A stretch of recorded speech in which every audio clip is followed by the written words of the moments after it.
ሰላም ሰላም ውድ ማይንሰራውያን እንዴት ቆያችሁልን? በዛሬው ተወጡ ክለባችን የመለከቱ በርከት ያሉ አዲስ መረጃዎች ይዘን መጥተናል።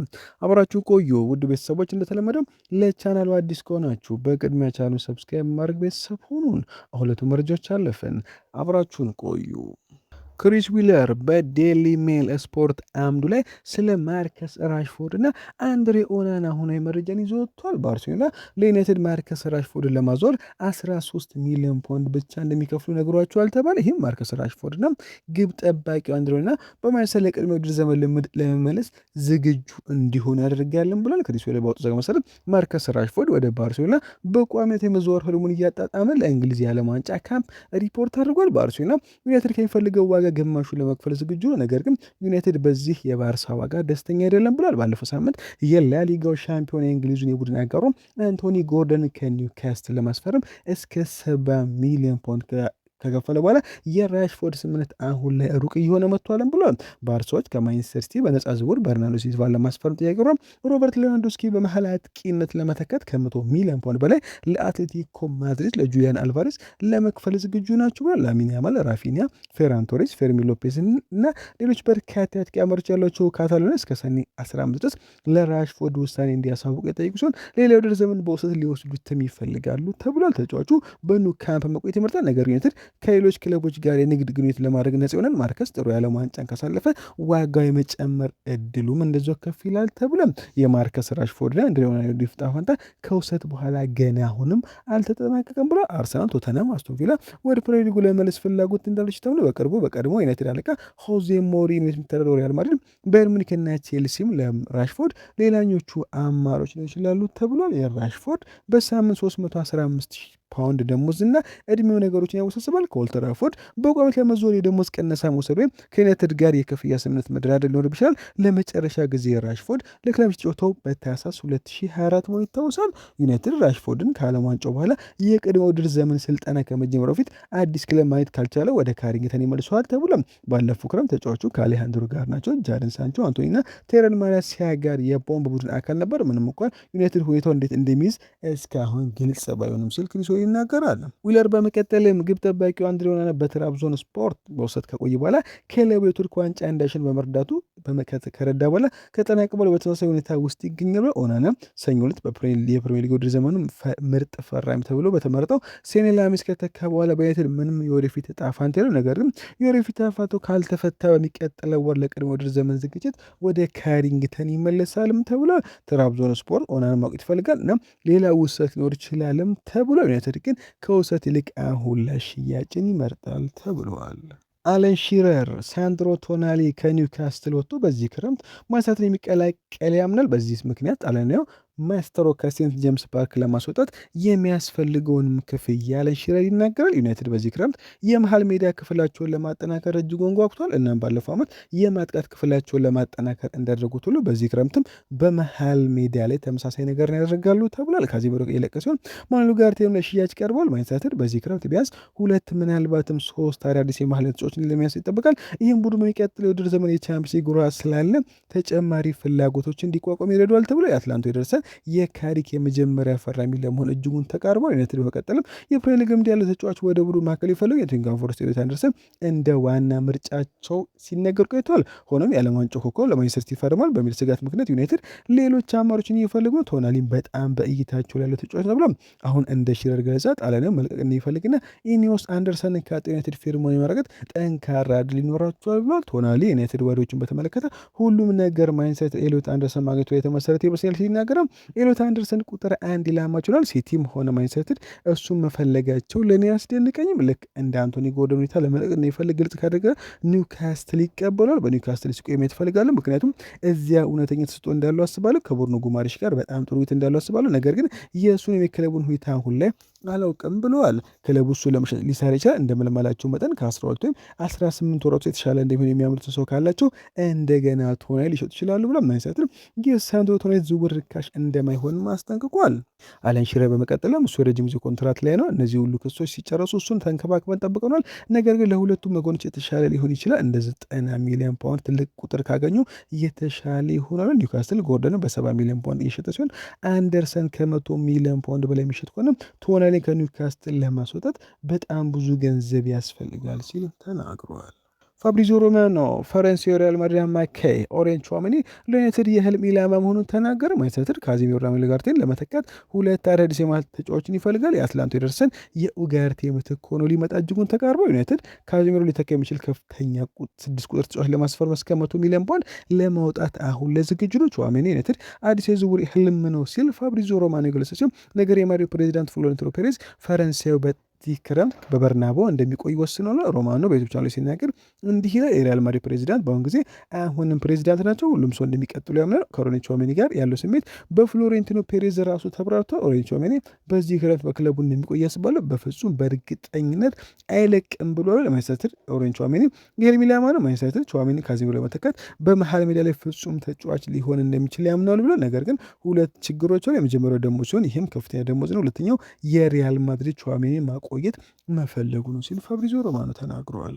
ማንቸስተር ዩናይትድ አጥቂውን ወደ ፕሪሚየር ሊግ ለመመለስ እየፈለገ ነው ተባለ። ማንቸስተር ዩናይትድ በዚህ ክረምት ከአል ኢቲሃድ ሊወጣ የሚችለውን ሙሳ ዲያቢን ለማስፈረም ፍላጎት አለ። ታዲያ ያስደስቶት ቀደም ሲል ከአስቶን ቪላ ጋር በፕሪሚየር ሊጉ ተጫውቷል። እናም ለሳውዲ አረቢያው ክለብ ጥሩ ሰርቷል። በ60 ሚሊዮን ዩሮ የሳውዲ ክለቡ መቀላቀል ይታወሳል። በዚህ ክረምት ከሳውዲ ለመውጣት ዝግጁ መሆን አለመሆኑ አሁንም ባይታወቅም ተጫዋቹ ይለቃል ተብሏል። ዲያቢ በቅርቡ ራሱ ከሰንደርላንድ ተገናኝቷል። ቶተንሃም ከጥቂት ወራት በፊት ተጫዋቹን ይፈልጉት ነበር። ማንቸስተር ዩናይትድ የሙሳ ዲያቢን ዝውውር ይመለከታል።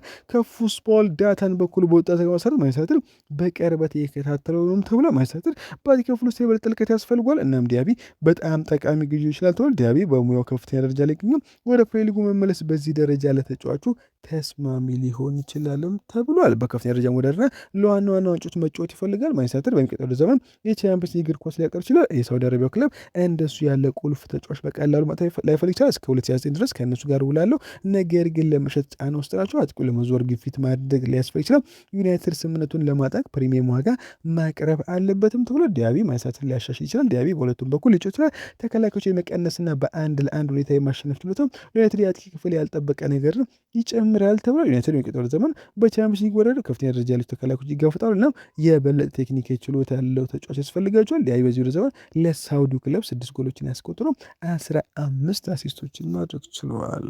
የክለባችን የመሃል ተከላካይ ሃሪ ማጓየር ለሴሪ አሸናፊዎቹ እንደ አማራጭ ቀርቧል ተባለ። በጣሊያን የተዘገበ ዘገባ ማጓየር ለኢንተር ሚላን እንደቀረበ ከተነገረ በኋላ ሪያ ማጓየር የዩናይትድ የወደፊት ዕጣ ፈንታ እንደገና ጥያቄ ውስጥ ገብቷል ተብሏል። እንደ ላ ጋዜጣ ዴሎ ስፖርት ዘገባ የኢንተር ዳይሬክተር ቤቤ ማሮታና ፒዮሪ አውሲሎ ለቀጣዩ ወደ ዘመን የተከላካይ አማራጮችን ሲፈልጉ የማጓየርን ስም አሁን ቀርቧልም ተብሏል። የሴሪ ሻምፒዮኖቹ በኋላ መስመር በኩል ለውጦችን ለማድረግ እያቀዱ ሲሆን ምንም እንኳ የድሬጅ ተከላካይ ኦማር ሶሌት በአሁን ጊዜ ለነሱ የበለጠ የሰጠው ጉዳይ እንደሆነ ይታያልም ተብሎ ማጓየር በቅርቡ ማንቸስተር አዲስ ውል ተፈራል። ማጓየር በሚያዝያ ወር እስከ 2027 የሚዘልቅ አዲስ ውል ከፈረም በኋላ አሁን ማንቸስተር ውል ስር ነው። ይህም ሌላ ዓመት አማራጭ አለው። ማጓየር በዩናይትድ በካሪክተር በጣም የተሻሻለ ውድድር ዘመን ካሳለፈ በኋላ ይህንን ማራዘም ያደርገዋል። ክለቡ የአመራርና የሙያ ብቃቱን አወድሶታል ተብሏል። እንደ እውነቱ ከሆነ ዩናይትድ ጠንካራ ውድድር ዘመን ነበረው። አንዳንድ ውድድር ዘመን መጨረሻ ደረጃዎች በቻምፒየንስ ሊግ ብቁነት በጠናቂ ውድድር ዘመን ውስጥ በጣም አስተማማኝ ከሆኑ የመከላከል ሰዎች አንዱ እንደሆነ አጉልቶ ያሳያል። ዩናይትድ በዚህ ክረምት የቡድኑ ብዙ ክፍሎች እንደሚያደርስ ይጠበቃል። ማጓየር አሁን 33 ዓመቱ ኢንተር ልምድ ያለው የመሃል ተከላካይና የአመራር ብቃት ያለውና የፕሪሚየር ሊግ ልምድ ያለው ተጫዋች የሚፈልግ ከሆነ ቢያንስ ለአጭር ጊዜም እንደ አማራጭ መመልከታቸው ምክንያት ይሆናል ተብሏል። ኢክራም ኮኖር በወጣው ዘገባ መሰረት ዱሳን ቭላሆቪች በ33 ቀን ውስጥ ነፃ ወክሏል። ማንቸስተር፣ ሪያል ማድሪድ፣ አርሰናል፣ ናፖሊ፣ ባየር ሙኒክ፣ ቼልሲ፣ ኒውካስል ዩናይትድ፣ ኤሲ ሚላን፣ አትሌቲኮ ማድሪድ፣ ፌነርባቼ ሁሉም ሁኔታው የተከታተሉ እንደሆነም ዘግቦታል። ማንቸስተር በማርከስ ራሽፎርድ ምክንያት ከባርሴሎና ጋር በዙሪያ ውስጥ ገብቷል ተባለ። የስምንት ተጫዋች በሃንስ ፍሊክ ስር መቆየት ይፈልጋል። ነገር ግን ባርሳ አሁን አንቶኒ ጎርደን ካስፈረመ በኋላ እንደገና ለመደራደር ወይም ውሉን ለማራዘም እየሞከረ ነው ተብሏል። በሽክታሽ አልታይ ባይንድርን ይፈልጋል። ግብ ጠባቂው ለመዘወር ፍላጎታዊ አልታይ ከ3 እስከ 5 ሚሊዮን ዩሮ ዋጋ ያስወጣልም ተብሏል። የማንቸስተርና የብራይተን አለቆች ካለፈው ክረምት ጀምሮ ስለ ካርሎስ ባሌባ በተደጋጋሚ ሲናገሩ ብራይተን ባለፈው ክረምት ለአማካይ ተጫዋቹ 100 ሚሊዮን ፓውንድ ፈልጎ ነበር።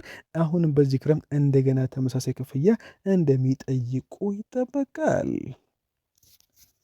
ቤን ጃኮብስ በወጣው ዘገባ መሰረት ማንቸስተር ላይ ደርሰን በረጅም ጊዜ ድርድር ላይ ይገኛል። ሁሉም ወገኖች ክለቡ ምንም አይነት ከፍተኛ ጥረት ባያደርግም ስምምነቱን ይጠብቃሉ። የጠቁሙት አሃዞች የተጋነች ነው። ቤቶቹ ከ50 ሚሊዮን ዩሮ በታች እንደሆኑም ታውቋል። ማንቸስተር ዩናይትድ እና ቼልሲ አሰልጣኙን ዣን ኢማኑኤል አጎራን ለማውራት ሲቀጥቆተ በቀጥታ እንዲመለከቱ መስኮቶችን ልኳል። የ26 ሚሊዮን ፓውንድ የውል ማፍረሻም አለው ተብሏል። መሰረታዊ ላራምስን በተለይም እንደ አሌክስ ስኮት፣ ማቲያስ ፈርናንዴዝ፣ ኤሌት አንደርሰን እና ባሌባ እንዲሁም ቶናሊ ካሉ ኢላማዎች ጋር በመሆን የመሃል ሜዳ ግንባታቸው ተጨማሪ አማራጭ አድርገው ይመለከቷል ሲል ስካይ ስፖርት ዘግቦታል። ስለ ኤደርሰን ስምርት ምንም ስጋት የለም። ለማቲያስ ፈርናንዴዝ የሚደረገው ውይይት የተካሄደው ተጫዋቹም ለመዘዋወር አሁን ላይ ጓጉቷልም ተብሏል። ብሩኖ ፈርናንዴዝ ስለ ዩናይትድ ፍላጎቶች ጠይቆ እንዲህ ሲል ይመለሳል። በግልጽ እንደሚታዩ በማንቸስተር የበለጠ ነገር ማሸነፍ ፈልጌ ነበር። ለራሴ ሞላ ክለቡ ከጠበቅኩት ጋር ተመሳሳይ አልነበረም። ነገር ግን በጣም ጥሩ ጊዜ አሳልፋለሁ። አንዳንድ የፍጻሜ ጨዋታዎችን መድረስ ይችላል። አንዳንዶቹን አሸንፋለሁ፣ አላሸንፍም። ግን ግቤ ሁልጊዜም ትላልቅ ውድድሮችን ማሸነፍ ነበር። የፕሪሚየር ሊጉም አካል ነው። አሁንም ያ ህልም በውስጥ ያለኝ እናም ለማሳካት ተስፋ አድርጋለሁ ብለዋል። ሮብ ዶውሰን በስፔን አምዱ ላይ እንዲህ ሲል ይናገራል። የዚህ ክረምት በጀት ወደ 200 ሚሊዮን ፓውንድ የተጫዋች ሽያጭ ነው። ቅድሚያ የሚሰጠች ነገሮች በተለይም ካዜሚሮ ከወጣ በላይ መሀል ሜዳ አማካይ ማዕከል ዋና ትኩረቱ ዩናይትድ ቢያንስ አንድ አማካይ ተጫዋች ምናልባትም እስከ 6 ድረስ ሊያስፈሩ ይችላል። ለቀጣዩ ውድድር ዘመን ለቻምፒየንስ ሊግ የቡድን ጥልቀት ያስፈልጋል። የግራ ተጫዋች ለመሀል ተከላካዮችና ለግራ ተከላካዮች ጥያቄ ቀርቧል። ሉኩሾ 30 ዓመት ሲሆን ሃሪ ማጓየር 33 ዓመት። ሁለቱም በሳምንት 3 ጨዋታዎችን ስለመጫወታቸው አሁንም የጥያቄ ምልክት አለባቸው። ዋናውን ኢላማዎችን ሲናገሩ ብለዋል። ኤደርሰን 35 ሚሊዮን ፓውንድ የተደረገ ነው። በዌስትሃም ማቲያስ ፈርናንዴዝ ላይ ፍላጎት አለ። አሁንም የኖቲንግሃም ፎረስት ኤሊዮት አንደርሰን ይፈልጋል። ምንም እንኳን ማንቸስተር ሲቲ እየመራው ቢሆን እና 120 ሚሊዮን ፓውንድ ክፍያ ከፍተኛ ቢሆንም አማራጮች ሊሳንድሮ ቶናሊና ካርሎስ ባሌባ ናቸው። ከጨዋታ ውጭ ማኑኤል ሲል ካዜሚሮ፣ ሳንቾ እና ቴሬል ማለሳ ይለቃሉ። ዩናይትድ ማርከስ ራሽፎርድ የባርሳ አማራጭን እስከ ሰኔ 15 ይጠብቃል። ማኑኤል ኡጋርቴ፣ ጆሹዋ ዚርክዜ፣ አልታይ ባይንድና አንድሪያ ለሽያጭ ቀርቧል። ኮንትራት ማን ይፈራል ሲባል ብሩኖ ፈርናንዴዝ ለማግኘት ተቀጥሏል። ቶም ሂተንም 40 ዓመት ቢሆንም ለ1 ዓመት ፈርሟል ብለዋል። ቤንጃሚን ሴስኮ ከሌሎች የማንቸስተር አጥቂዎች ጋር በጥሩ ሁኔታ የተጫወተ እንደሆነ ያምናል። ከእነዚህ ውስጥም ማቲያስ ኩኛና ብራሂም ቤሞ በተመሳሳይ ዓመት ወደ ኦልድ ትራፎርድ የገቡት የሴስኮ ተወዳጅ ናቸው። ሁሉም ሰው በሜዳ ላይ ሊያመጣቸው የሚችላቸው የተለያዩ አይነት ክህሎቶች እንዳሉ ታስበዋል። ይህም በጣም አስፈላጊ ነው። ሁሉም ተመሳሳይነት ያላቸው የሉንም። እናም በክለብ ውስጥ እነዚህ ሁሉ ክህሎት መኖራቸው አስፈላጊ ነው። ሁላችንም በጣም ክህሎት ያለን ይመስለኛል። እናም በዚህ ውድድር ዘመን ያመጣነውን ጥራት ደስተኞች መሆን እንደምችል አስባለሁ። እንደ ጓደኛሞች በጦር የተነሳ ነው ያስባለሁ። በመጨረሻ ስኬት ሊያመጡ የሚችሉ ጥሩ መኖራቸው አስፈላጊ ነው። አብረን ራት እንበላለን። አንድ ሰው በተቻለ ተማወቅ መወየት ጥሩ ጊዜ ማሳለፍ የምትችሉበት መንገድ ነው። እነዚያን ሰዎች ወዳቸዋለሁ ሲል ቤንጃሚን ሴስኮ ስለ ክለባችን አጥቂዎች ተናግረዋል። ማንቸስተር ዩናይትድ የቅጥር ስትራቴጂውን ከመጋረጃ በስተጀርባ በንቃት እያሻሻለ ተባለ። ክለቡ ለ3 የስካውት ሚናዎች ክፍት ቦታዎችን በይፋ ወጥቷል። የቦታ ስካውት፣ ቴክኒካል ስካውት፣ ኢንተርናሽናል ስካውት በምስራቅ አውሮፓ ተብሎ የተነሳሽነት ዩናይትድ የተሰጠው መለያና የረጅም ጊዜ ቡድን እቅድ ለማሻሻል ቁርጠኝነት ያጎላል። በተለይም ወሳኝ የክረምት የዝውውር መስኮት እየተቃረበ ነው ተብሏል። እንደ ኤደርሰን ፊርማዎች በጥልቅ የስካውት ዘዴ ተለይተው እንደሚታወቁት ዘግቧል። ክለቡ በአዲሱ የእግር ኳስ አወቃቀሩ ስር የበለጠ ጠንካራና ዘመን የቅጥር አውታረ መረብ ለመስረት ያለመ ነው ተብሏል። በሜዳ ላይ አዲስ ተጫዋች ቅድሚያ የሰጠችው ቢሆንም ዩናይትድ ለወደፊቱ በላይ ቅጥር አገልግሎት ለማድረግ ከሜዳ ውጭ ከፍተኛ ኢንቨስትመንቶችን ያደረጉ ሲል ሴንትራል ዴቪስ ዘግቦታል። ቫንደርሰን ስለ ሴኔ ላሜስ ጠይቆ እንዲህ ሲል ይመለሳል። ሴኔ ላሜስ በእሱ ማንም አልተገረም እያስባለሁ። ነገር ግን እሱ በመጣበትና ራሱን በሚያከነው መንገድ ኳሶችን በመያዝ ባደረጋቸውን ነገሮች እጅግ በጣም ጥሩ ሰርቶ ያስባለም። በጣም ጥሩ ግብ ጠባቂ ሲሆን ማይክል ካሪክ በክብር መውደድ የፈልገው ቡድን ለማዳበር ለሚመጣ ዓመታት በጣም ጥሩ ግዢ ይመስለኛል ሲል ተናግሯል። የጋላታሳራይ አጥቂ ቪክተር ኦሲሜሄን ለማንቸስተር ተስማሚ መፍትሄ ነው ተደርጎ ይታያል ተባለ። ክለቡ በናይጄሪያ ኢንተርናሽናል የረጅም ጊዜ ፍላጎት እንዳለው ይታወሳል። ለሱ የሚደረግ ዝውውር ዩናይትድ የዋንጫ ምኞት በእጅጉ ሊያሳድ ይችላል ተብሎ ምንም እንኳን ጋላታሳራይ ተጫዋቹ እንዲሸጥ ከፍተኛ ዋጋ ቢጠይቅም ዩናይትድ አሁን ላይ እየተመለከተው ነው ሲል ግሬም ቤሊ ዘግቧል። ማንቸስተር ኢቭኒንግ ኒውስ በወጣው ዘገባ መሰረት ዲያጎ ዳሎት የማንቸስተር የመልበሻ ክፍል መሪ ነው ተባለ። በማይክል ካሪክ ስር ወደ ተፈጥሮ የቀኝ መስመር ተከላካይ ሚና ከተመለሰ በኋላ አፈጻጸሙ በእጅጉ ተሻሽሏል። ዳሎት በሜዳ ላይ ከሚያቀርበው በላይ የማንቸስተር ቁልፍ የመልበሻ ክፍል መሪዎች አንዱ ሆኗል ተብሎ የአካባቢ ተጫዋቾችንም በማማከር እጅጉን ይወደዳል። በጣም ሩሱ ካሉት በጣም አስፈላጊ ሰዎች አንዱ ሆኗል ብለዋል። ውድ ቤተሰቦች በመጨረሻም ረዘም ያሉና በዛው ዕለት በማርክ ሪሽና ላውሪ ውትዌል በዚህ አትሌቲክስ አምድ ላይ ወጣው ረዘም ያሉ የክረምት የዝውውር መስኮት ሁኔታን እንመልከት። ማንቸስተር ዩናይትድ ባለፈው ክረምት ከነበረው ይልቅ አዳዲስ ተጫዋቾችም ለማስፈረም በዚህ ክረምት ወደ ዝውውር ገበያው በተለየ መንገድ ይመለሳል ተብሎ በዩናይትድ የቀጠሮ ዘመን ወደ ቻምፒዮንስ ሊግ በመመለሱ አዲስ በተሾሙ ካሪክ አማካኝነት አስደናቂ ፕሪሚየር ሊግ የውድድር ዘመን ካጠና በኋላ የክለባችን ኃላፊዎች የኦልድ ትራፎርዱ ክለብ እንደገና ወደ ላይ እንዲወጣል በማድረግ ስራዎችን ጀምረው ባለፈው ክረምት ዩናይትድ በ15 ደረጃ ላይ አመቱን ቢያጠናቅም የአውሮፓ እግር ኳስ ባይኖርም ዩናይትድ እንደ ብሪያን ቤሞ፣ ቤንጃሚን ሴስኮ ያሉ ተጫዋቾችን ለማስፈረም ከፕሪሚየር ሊግ ተቀናቃኞች ጋር ፉክክር አሸንፎ ነበር። የኦልድ ትራፎርድ ኃላፊዎች በ2028 የፕሪሚየር ሊግ ዋንጫን ማሸነፍ ለዩናይትድ 150ኛ ዓመት ክብረ በዓል ጋር ለማግኘት የመልሶ ግንባታ ሂደት የተጀመረው ሰር ጂም ራትክሊፍ ከ2 ዓመት በፊት የስፖርት ቁጥጥርን በተቀበለበት ጊዜ ሆኖ ይታወሳል። በዚህ ዝውውር መስኮት ቁልፍ ሰርች የሚያደርገው ማን ነው? ዩናይትድ የእግር ኳስ ዲሬክተር ጄሰን ዊልኮክስ በእግር ኳስ ዲፓርትመንት ውስጥ ከፍተኛው ሰው ሲሆን ለቅጥር ኃላፊነቱ ይወስዳል። ምንም እንኳን ዋና ስራ አስፈጻሚ ኦማር ቤራዳ በስፖርትም ሆነ በንግድ ጉዳዮች ላይ እንደሚሰሩ ቢታወቅም ጄሰን ዊልኮክስ አብዛኞቹን ዋናውን የቅጥር ውሳኔዎች ያደርጋል። የቅጥር ዳይሬክተር ክሪስቶፈር ቬል ዩናይትድ የስካውቲንግ ስራዎች የሚጠት በሆኑ መንገድ ይመራሉ። የቀድሞ ቼልሲ ቴክኒክ ዳይሬክተር ለወኪሎቹ ቁልፍ የመገናኛ ነጥብና ኢላማዎችን የሚለይበት ጊዜ ተደማጭነት ያለው ሰው ነው። ባለፈው ክረምት ከአርቢ ሌይፕዚግ ሴስኮን በማስፈረም ረገድ እጅግ ቁልፍ ሚና መጫወቱ ይታወሳል። ወደ ቪቬል ሪፖርት ማድረግ የዩናይትድ አዲሱ የሲኒየር ስካውቲንግ ኃላፊ ካይል ማካውሊ ሲሆን በአመቱ ሁለተኛ አጋማሽ ስራ ከጀመረበት ጊዜ ጀምሮ በንቃት ሰፍቷል። ከተወካዮቻቸውና ከተፎካካሪ ክለቦች ጋር መደበኞቶች በተለምዶ በድርድር ዳይሬክተር ማት ሃርግሪቭስ ይመራሉ ተብለዋል። በክረምት የዝውውር መስኮት ክለባችን ምን አይነት ቦታዎችን ይመለከታል የሚለውን እንመልከት። ዩናይትድ በዚህ ክረምት ወቅት ቅድሚያ የሚሰጠው የመሀል ሜዳ ላይ ሲሆን ባለፈው ዓመት ይህንን ቦታ ለመሸፈን ፈቃደኛ ሳይሆኑ አብዛኛው ወጪያቸውን በፊት መስመራቸው ላይ አተኩሮ ነበር። አሁን ብሩኖ ፈርናንዴዝ ወደ ተፈጥሮ 10 ቁጥር ሚናው ተመልሳ የካዜሜሮ ወቅት ተረጋግጧል። ለማኑ ጋርቴ ወደፊት ጣፋንታ ጥያቄ ውስጥ ገብቷል። ይህም ሁሉ ኮቢ ማይኖ የቡድን ብቸኛው ሲኒየር እና እውቅና ያለው አማካይ ተጫዋች አድርጎ የመተው አደጋ አለው። ሁለት ምናልባትም 3 የመሀል ሜዳ ማጠናከሮች አስፈላጊ ናቸው ተብሎ የካሪክ ቡድን በግራ በኩል የበለጠ ጥልቀት ያስፈልጓል። ፓትሪክ ዶርጉ በተለይም በካሪክ ስር በመስመር አጥቂ ቦታ ላይ ጥቅም ላይ ይውላል። ይህ ከቀጠል ሌላ ግራ መስመር ተከላካይ ሊመጣ ይችላልም ተብሎ ዩናይትድ ለሴስኮ ሽፋንና ፉክክር ለማቅረብ የበለጠ ልምድ ያለው መሀል አጥቂ በማስፈረም ከፍተኛ ደረጃ ላይ መድረስ ሊፈር ይችላል ተብሏል። የአሰልጣኙ ቅድሚያ የሚሰጠው ፊርማ ምንድን ነው? ካሪክ ባለፈው ወር የክለቡ አዲሱ ቋሚ አሰልጣኝ ከመባለው ፊት በቅጥር ስብሰባዎች ላይ ተሳትፏል። ሌላው ቀርቶ ሰኔ ቅጥር ዘመን እቅዶች ሚዲያዎች ላይ አስተያየት ሰጥተዋል ተብሏል። የቀድሞ የዩናይትድ አማካዮች ከሚዲያዎች ጋር ባደረጉት ብዙ ጊዜ ንትርኮች ውስጥ አለመግባቱ ትልቅ ስም አትርፏል። ነገር ግን የዚህ ክረምት መስኮት አስፈላጊነት የሚወጣውን ካዜሜሮን በመተካት እንኳን እውቅና ሰጥተዋል ተብሏል። ኢላማ ያደረጉባቸው ተጫዋቾች እነማን ናቸው? የመሃል ክፍሉ ቅድሚያ የሚሰጡ ጉዳይ ቢሆንም ዩናይትድ ከአትላንታ ጋር በኤደርሰን ጉዳይ ላይ ከፍተኛ ውይይት እያደረገ ነው። የ26 ዓመቱ ብራዚላዊ ረጅም ጊዜ በኦልድ ትራፎርድ የቅጥር ክትትል ሲደረግ ሲሆን በከፊል ውሉ 2007 የሚያቀም ሆኖ አትላንታ የሚጠይቀው ዋጋ እጅጉን ዝቅ ያለው ተብሎ የመሃል ክፍሎች አሉ። ፈርናንዴዝ፣ ኤደርሰን፣ ባሌባ፣ ስኮት ሌሎችን በዚህ ክረምት የክለባችን የሚፈልጉ ተጫዋች ናቸው። ማቲያስ ፈርናንዴዝ ተፈላጊ ተጫዋች ሲሆን ዩናይትድ ስለ ክፍያና ደሞዙ ይተርጓል። ዌስትሃም ዩናይትድ ያለመቱን ተጫዋች ከፕሪሚየር ሊግ ከወረዱ በዓል ከመሸጦች ሌላ አማራጭ የላቸውም ተብሏል። አሌክሲስ ስኮትም እንዲሁ ላማሪ ይችላል። ከ2 ዓመቱ ተጫዋች ከቦርንማውዝ ጋር አዲሱ ለመፍራ የተናገረ ሲሆን ውሉ እስከ 2028 ድረስ ይቆያል። ሁኔታው እንዲህ ከቀጠለ የማራዘሚያ ጊዜ የማይታሰበው እንደተሰው ዩናይትድ ስለ ውል ዋጋው ጥያቄ ያቀርበው ነው ቦታ ማይሰጥር በሚኒስቦሮ ካሪክ የተጫወተውን ሃይደን ሃክን ይመለከተ ነገር ግን በታለመላቸው ዝርዝር ውስጥ ዝቅተኛ ነው እና በአሁን ጊዜ ወደ ኦልድ ትራፎርድ የመዞር ዕድሉ አይጠበቅም ትሏል። የዛት ጊዜ ጋዜጠኛው ዴቪድ ኦረስቲን ዛሬ ጠዋት እንደዘገበው በዚህ ክረምት አማካይ ተጫዋቹ ኤቨርተን ለመቀላቀል እንደሚፈልግም ዘግቦታል። ኒውካስል ሉዊስ ሃል በግራ ተከላካይ ቦታ ከሚታስቡ አማሮች መካከል አንዱ ሲሆን ይህም በቼልሲ ከቪቬል ጋር በመስራቱ የመዘወር ዕድሉን ከፍ ያደርጓል ትሏል። ኒውካስል ያን ተጫዋች ለመሸጥ አይፈልገው ነገር ግን በዚህ ክረምት ቡድናቸውን በከፍተኛ ሁኔታ እንደሚቆይ ይጠብቃል። ሆል ኤዲ ሃው ራሱን ማሳየቱም ይታወሳል። ለሃል የሚደረግ መኝሶ ከ50 ሚሊዮን ፓውንድ በላይ ዋጋ ሊኖሩ ይችላልም ተብሎ ሌላኛው ሳሎቶናሌ በኦልድ ትራፎርድ አድናቂዎች አሉት። ምንም እንኳን ወደ 100 ሚሊዮን ፓውንድ የሚጠጋ ዋጋ ያለው ሲሆን የሚጠይቀው ዋጋ አስቸጋሪ ይችላል ተብሏል።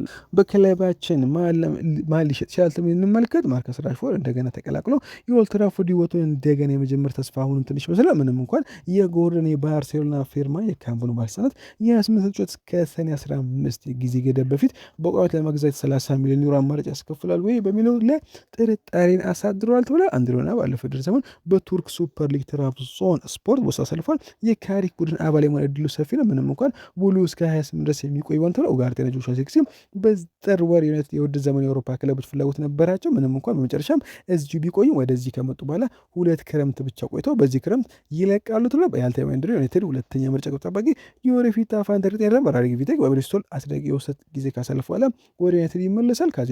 ካዚሜሮና ቴሬ ማርሲያ መለቅ አስቀድሞ ተረጋግጧል። ጃደን ሳንቾ ኮንትራቱ በወሩ መጨረሻ ላይ ከአስቶን ቪላ ውድድር ዘመኑ ውሉን ተከትሎ በወሩ መጨረሻ እንደ ነፃ ወኪል እንደሚለቅም ይጠበቃል። ከገቢ ተጫዋቾች አንጻር ዩናይትድ የኮሎምቢያ ወጣት ኢንተርናሽናል ክሪስቲያን ኦርዞኮን በሐምሌ ወር ከቦታጎ ክለብ ፎርታሌዛ ለመቀላቀል የተዘጋጀ 18 ዓመት አማካይ ያስፈርማል ተብለዋል።